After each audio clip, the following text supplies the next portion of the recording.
While no major outbreaks of foliar diseases in corn have emerged, now is the time to scout fields for northern leaf blight, gray leaf spot, and tar spot. So northern leaf blight, we're looking for cigar-shaped lesions. They're fairly large and pretty easy to spot when you're walking through the canopy. Grey leaf spot are much smaller, confined within the lesions, sometimes a little bit of a browning around that lesion. Again, relatively easy to identify. Tar spot is the trickier one, especially at this time of the season, because we're really talking about 1 or 2 spots per leaf and generally fairly low on the plant at this time of the year. And so they can be just hard to spot. Tar spot will be embedded in the leaf, and when you turn the leaf over, it should be protruding through the bottom side as well. So that's sort of a characteristic to look for. We've had a lot of confusion with bug poop or insect frass. The thing that distinguishes tar spot from insect poop is basically, will it dissolve or not? So insect poop will wipe off that leaf. If one or more of these diseases are present and conditions are favorable, a fungicide application can help to reduce disease and yield loss.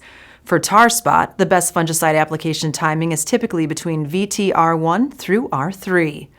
We're recommending mixed mode of action. So what I mean by that is 2 modes of action contained within that single formulation. They tend to be providing a little bit better control than a single mode of action product.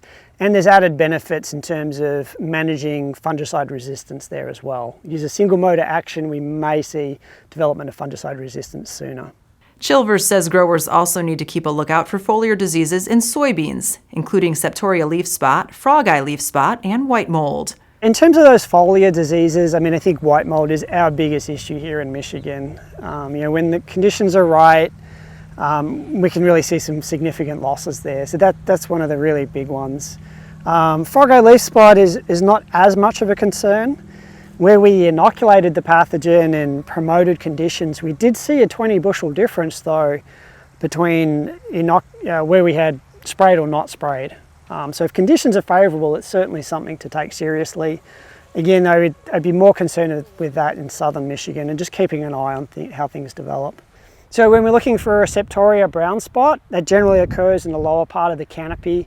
And as we said before, we just don't want that to be moving up into the canopy where it can start doing a lot of damage and we see yield loss to that. So we're looking for brown spots. It causes a yellowing at the leaf and very often defoliation.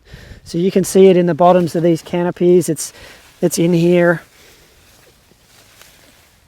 right down low there, causing a little bit of defoliation. At low levels, it really doesn't do a great deal of damage, but if it moves up to mid-canopy, then it can potentially impact yield. For corn and soybean foliar fungicide efficacy charts and other resources, visit cropprotectionnetwork.org.